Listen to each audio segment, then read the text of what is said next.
1952 வருஷம் ஆகஸ்ட் 25 அழகர் சாமி அப்படின்ற ரைஸ் மில் முதலாளிக்கும் ஆண்டாள் அம்மாவுக்கும் மகனாக பிறந்தாரு.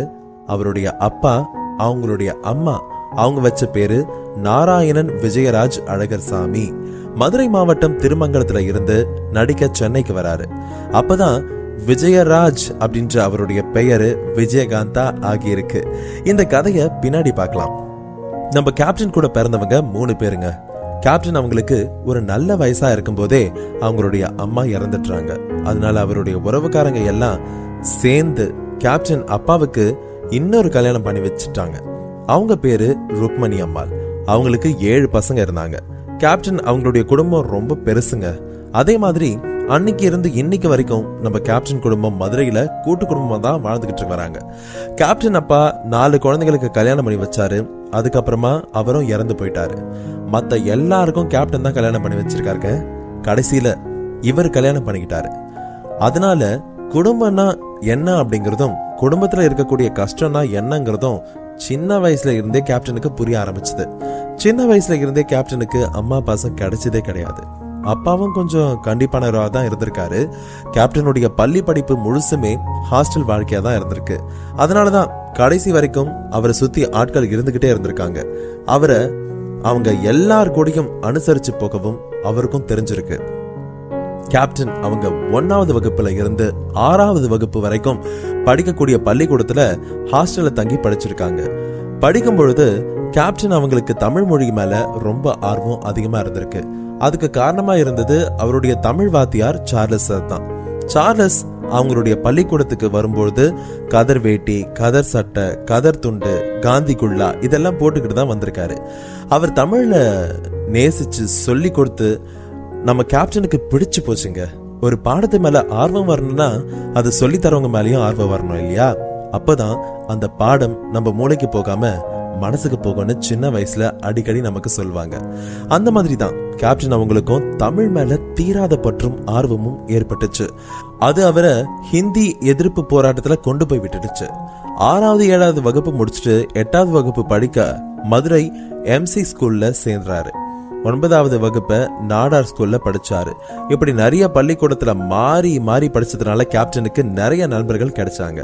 அந்த நண்பர்களுடைய நட்பு பெரிய ஹீரோவா வளர்ந்ததுக்கு அப்புறமும் அப்படியே தொடர்ந்து இருக்குங்க. அவங்க எல்லார்கிட்டையும் எதுவுமே இல்லாத சமயத்துல எப்படி பழகினாரோ அதே மாதிரியே பெரிய ஹீரோவா பெரிய கட்சியோட தலைவரா வளர்ந்ததுக்கு அப்புறமும் பழகி இருக்காரு. இதுதான் கேப்டன் அவங்களுடைய குணம். பாபநாசத்துல 10வது படிக்கும் பொழுதே அருள் பிரகாஷ்ங்கிற HM இருந்திருக்காரு.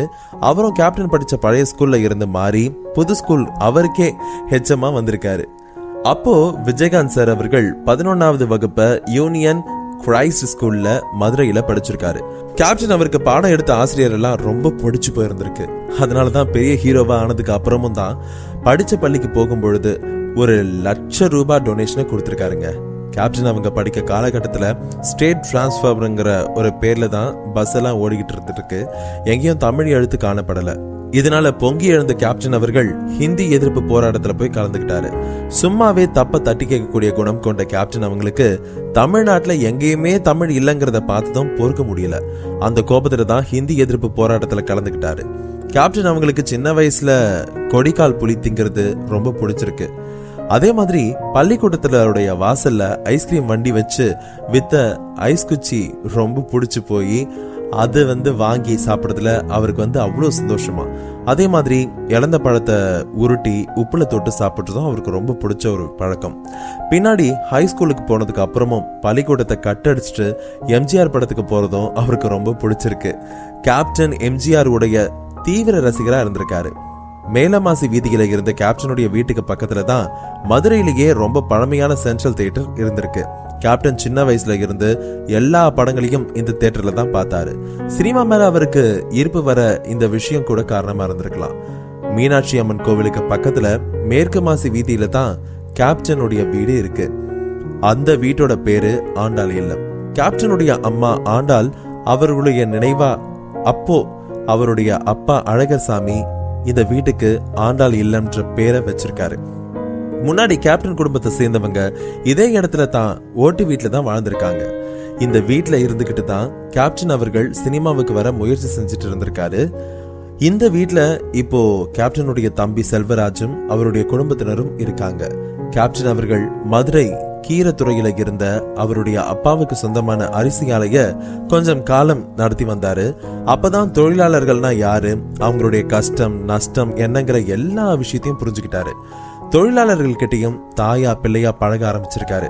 இன்னைக்கு வரைக்கும் அவரை பத்தி சொல்ற எல்லாருமே அவருடைய பழகிற விதத்தை தான் உயர்த்தி பேசுறாங்க இல்லையா? இப்படி இருந்த கேப்டன் அவங்களுக்கு சினிமா ஆசை எப்படி வந்துச்சு? எல்லா இளைஞர்கள் மாதிரியும் நம்ம கேப்டனும் சின்ன வயசுல நண்பர்களுடைய சேர்ந்துக்கிட்டு ஊர் சுத்துறதும் தியேட்டர்ல படம் பார்க்கறதும் பார்த்த படத்தை பத்தி சிலாகிச்சு பேசுறதுமா இருந்திருக்காரு. அப்படி அவர் நண்பரோட அடிக்கடி போற இடமா இப்போ புது ஜெயில் ரோட்ல இருக்கக்கூடிய கரிமேடு இருந்திருக்கு. அந்த காலத்துல கரிமேடு பக்கத்துல இருந்த மதுரை ரயில்வே ஸ்டேஷன்ல வேலை பார்த்த கொஞ்சம் பேரு கேப்டனுக்கு நண்பர்களா இருந்தாங்க. அவங்கள பார்க்க வந்த மத்த நண்பர்களை கூட்டிக்கிட்டு கேப்டன் கரிமேடு பகுதிக்கு வருவாராம். அப்போ கரிமேட்ல இருந்த ஆசை தம்பியோட மாநகராட்சி கடையின் 62வதுல இருந்த ராசி ஸ்டுடியோவுக்கும் வந்து போவாராம். இந்த ஸ்டுடியோவில் உட்காந்துக்கிட்டு தான் கேப்டன் தினமும் அவர் பார்த்துக்கிட்டு வர படத்தை பத்தி சீன் பை சீனா ரொம்ப அழகா ஃப்ரெண்ட்ஸ் கூட சேர்ந்து உட்காந்து பேசுவாராம். ஆசை தம்பியும் அப்பப்போ இவங்களோட அரட்டையில கலந்துக்குவாராம். இப்படிதான் அவங்களுடைய நட்பு தொடர்ந்திருக்கு. பின்னாடி இந்த ஸ்டுடியோ தான் கேப்டன் சினிமாவுக்கு அடித்தளமா இருந்திருக்கு. அது எப்படின்னு நான் சொல்றேன். இந்த ஸ்டுடியோவில் எடுத்த ஸ்டில்களை தான் கேப்டன் சினிமா வாய்ப்பு தேட பயன்படுத்தியிருக்காருங்க. அதுக்கப்புறமா அவருடைய நண்பர் இப்ராஹிம் ராவுத்தோட சென்னைக்கு வந்து திரைப்படங்களை நடிக்க ஆரம்பிச்சிருக்காரு. இந்த ஸ்டுடியோ இப்போ வரைக்கும் மதுரையில அதே இடத்துல அதே பேர்ல தாங்க ஆசி தம்பி நடத்திட்டு வர்றாரு. இப்போ அவருக்கு வயசு வந்து பாத்தீங்கன்னா 73 இருக்கு. கேப்டன் அவர் எடுத்த பழைய ஸ்டில்களை இன்னும் அவர் ஸ்டுடியோலயே பத்திரமா வச்சிருக்காரு. அதே மாதிரி மதுரையில இருந்த திரைப்பட விநியோக நிறுவனமான சேனா பிலிம்ஸ் கம்பெனியும் கேப்டன் நண்பர்களோட போற ஒரு இடமா இருந்துச்சு. அந்த சேனா பிலிம்ஸோட உரிமையாளர் கேப்டனுடைய செயல்பாடுகளை உன்னிப்பா கவனிச்சாரு. ஒரு நாள் அவர் கேப்டன் கிட்ட உங்களுக்கு படத்துல நடிக்க ஆர்வம் இருக்கான்னு கேட்டிருக்காரு. அது வரைக்கும் கேப்டனுக்கு சினிமா மேலதான் ஆர்வம் இருந்ததே தவிர நடிகன் ஆகணுங்கிற எண்ணம் கிடையாது. இப்போ இவரு இப்படி கேட்டதும் கேப்டனுக்கும் உள்ளுக்குள்ள ஆசை வர ஆரம்பிச்சிருக்கு. கூட இருந்த ஃப்ரெண்ட்ஸும் அவர் படத்தை பத்தி பேசுறத பார்த்துட்டு நீ எல்லாம் சினிமாவில் நடிச்சா சூப்பரா இருக்கும்னு சொல்ல ஆரம்பிச்சிருக்காங்க.